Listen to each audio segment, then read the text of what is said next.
Hi అండి, నమస్తే. నేను మీ Devi. Welcome back to our channel TT world life. So friends, ఈరోజు మరొక నాన్ వెజ్ కర్రీతో అయితే మీ ముందుకు వచ్చేసానండి. ఇది వచ్చేసి ఫిష్ ఫ్రై కర్రీ అండి. ఏంటా నేమ్ ఇలా ఉందని చూస్తున్నారా? కర్రీ మాత్రం అద్భుతంగా ఉంటుందండి.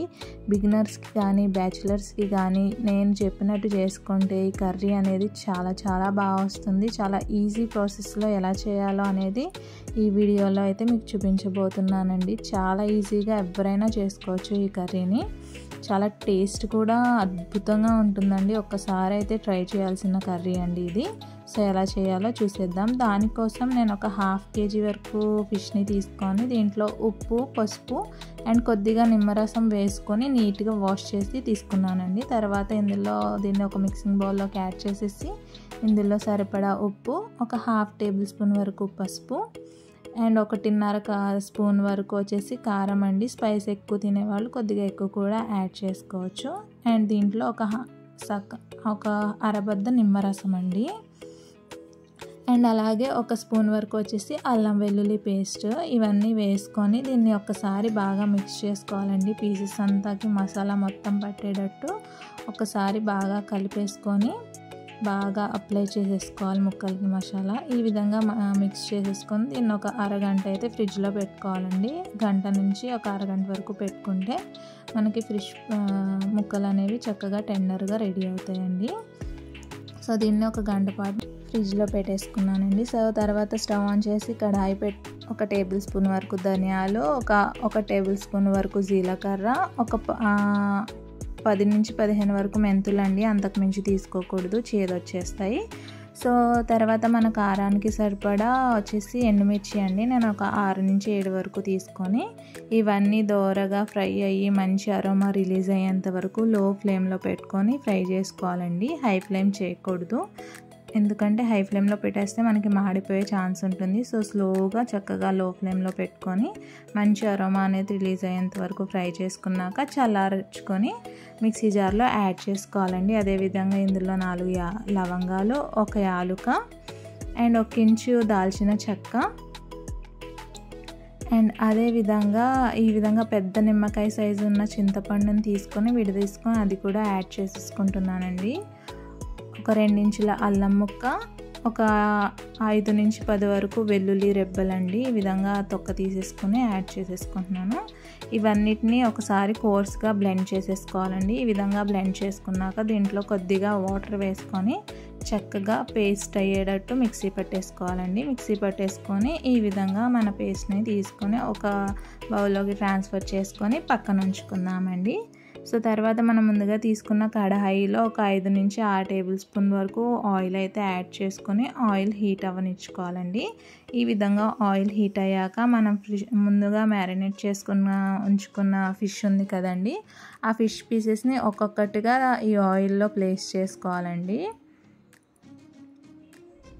ఈ విధంగా ఒక్కొక్క ముక్కని తీసుకొని చక్కగా ఆయిల్లో వేసుకొని ఒక్కొక్క నిమిషం పాటే, 1 నిమిషం ఇటువైపు 1 నిమిషం అటువైపు ఫ్రై చేసుకోవాలండి. ఇంకా ఎక్కువ ఫ్రై చేయకూడదు, జస్ట్ ఒక్కొక్క నిమిషం పాటు ఫ్రై చేస్తే మనకి సరిపోతుందండి. సో ఈ విధంగా యాడ్ చేసుకున్నాక నేను 1 నిమిషం పాటు అయితే ఇటు ఫ్రై చేసేసుకుంటున్నాను. సో ఈ విధంగా ఒక సైడ్ ఫ్రై అయిపోయాక రెండో సైడ్ కూడా చాలా కేర్ఫుల్గా టర్న్ చేసుకోవాలండి. ముక్కలు మనకి డెలికేట్గా ఉంటాయి, సో విరిగిపోయే ఛాన్స్ ఉంటుంది. చాలా కేర్ఫుల్గా రెండో వైపు కూడా తిప్పి 1 నిమిషం అటు నుంచి కూడా ఫ్రై చేసేసుకుందామండి. చాలా కేర్ఫుల్గా అయితే మీరు తిప్పుకోవాలి, నేను మరీ చెప్తున్నా. సో ఈ విధంగా రెండో వైపు కూడా చక్కగా తిప్పేసుకొని ఫ్రై చేసేసుకోవాలండి.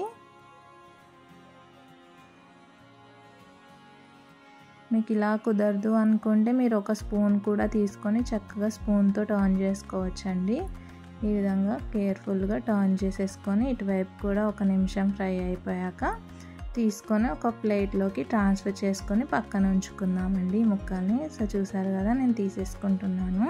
సో ఈ విధంగా తీసుకొని ముక్కల్ని అయితే ఒక పక్కన ఉంచేద్దాం. నాకైతే ముందు తీసుకున్న ఆయిలే సరిపోయిందండి. మీకు ఒకవేళ సరిపోలేదు అంటే మీరు మరికొద్దిగా ఆయిల్ అయితే తీసుకోవచ్చు. తర్వాత అందులో 2 పెద్ద సైజు ఆనియన్స్ని ఈ విధంగా చిన్న పీసెస్లా కట్ చేసి ఉంచుకున్నానండి. అవి వేసుకొని అందులో కొద్దిగా కరివేపాకు కూడా వేసుకొని ఉల్లిపాయ సాఫ్ట్ అయ్యేంత వరకు ఫ్రై చేసుకోవాలి అండి. తర్వాత అందులోనే టమాటో ముక్కలండి, ఒక 2 మీడియం సైజ్ టమాటోలను తీసుకొని ఈ విధంగా చక్కగా మెషీగా అయ్యేంత వరకు ఫ్రై చేసుకోవాలండి, కుక్ చేసుకోవాలి. తర్వాత మనం ముందుగా పట్టుంచుకున్న మసాలా మిక్స్ ఉంది కదండి, దాన్ని కూడా యాడ్ చేసేసుకొని దీని నుంచి నూనె అనేది పైకి తేలే వరకు ఫ్రై చేసుకోవాలండి. దీని నుంచి పచ్చివాసన పోయి చక్కగా నూనె పైకి తేలే వరకు ఫ్రై చేసుకున్నాక ఇందులో సరిపడా ఉప్పు, మరి కొద్దిగా పసుపు అండ్ 1 టీ స్పూన్ వరకు కారం అండి. మీరు స్పైస్ ఎక్కువ తింటే మరి కొద్దిగా యాడ్ చేసుకోవచ్చు, ప్రాబ్లం ఏం లేదు. సో ఈ విధంగా కారం కూడా యాడ్ చేసుకొని బాగా మిక్స్ చేసుకోవాలండి. వన్స్ దీని నుంచి ఆయిల్ అనేది పైకి రిలీజ్ అవుతుంది అన్నప్పుడు, సో చూసారు కదా, ఈ విధంగా బాగా మిక్స్ చేసుకున్నాక మనకి కనిపిస్తుంది. ఈ విధంగా ఆయిల్ తేలాక దీంట్లో వాటర్ యాడ్ చేసుకోవాలండి. మనకి ముక్క ములిగేంత వాటర్ యాడ్ చేస్తే సరిపోతుందండి. సో ఈ విధంగా వాటర్ యాడ్ చేసుకున్నాక ఈ వాటర్ని ఒక మరుగు రానివ్వాలండి. చూసారు కదా, ఈ విధంగా బాయిల్ అయ్యేటప్పుడు మనం ఫ్రై చేసి ఉంచుకున్న ఫిష్ ఉంది కదండి, దాన్ని జాగ్రత్తగా ఒక్కొక్కటిగా దీంట్లో ప్లేస్ చేసుకోవాలండి. ఒక్కసారి ఫిష్ ముక్కలు అనేవి వాటర్లో యాడ్ చేశాక దీంట్లో అస్సలు గరిట అనేది పెట్టకూడదండి, బికాస్ చాలా డెలికేట్ అయిపోతాయి, ముక్కలు విరిగిపోతాయి. సో ఈ విధంగా చక్కగా షేక్ చేసుకుంటూ ఉడికించుకుంటే సరిపోతుంది. దీని మీద ఒక లిడ్ క్లోజ్ చేసి ఒక 5 నుంచి 10 నిమిషాలు, లేదా మనకి ఈ విధంగా పైన ఆయిల్ అనేది తేలే వరకు కుక్ చేసుకుంటే మన కర్రీ రెడీ అయిపోయిందని తెలుస్తుందండి. ఈ ఆయిల్ పైకి తేలిందంటే ఖచ్చితంగా మనకి కర్రీ రెడీ అయిపోయిందని అర్థం. సో పైనుంచి కొద్దిగా కొత్తిమీరతో గార్నిష్ చేసుకొని సర్వ్ చేసుకుంటే మన ఎంతో టేస్టీగా ఉండే ఫిష్ ఫ్రై కర్రీ అయితే రెడీ అయిపోయింది. చాలా ఈజీ కదా, చూసారు కదా, చాలా ఈజీ. సో మీరు కూడా ట్రై చేయండి, మీకు ఎలా వచ్చింది నాకు కమెంట్ చేయండి. అండ్ మన ఛానల్ని లైక్, షేర్, సబ్స్క్రైబ్ చేసుకోవడం మర్చిపోకండి. అంతేనండి, సర్వ్ చేసుకుంటే మన యమ్మీ కర్రీ అయితే రెడీ. మరొక వీడియోతో మళ్ళీ కలుద్దాం. బై.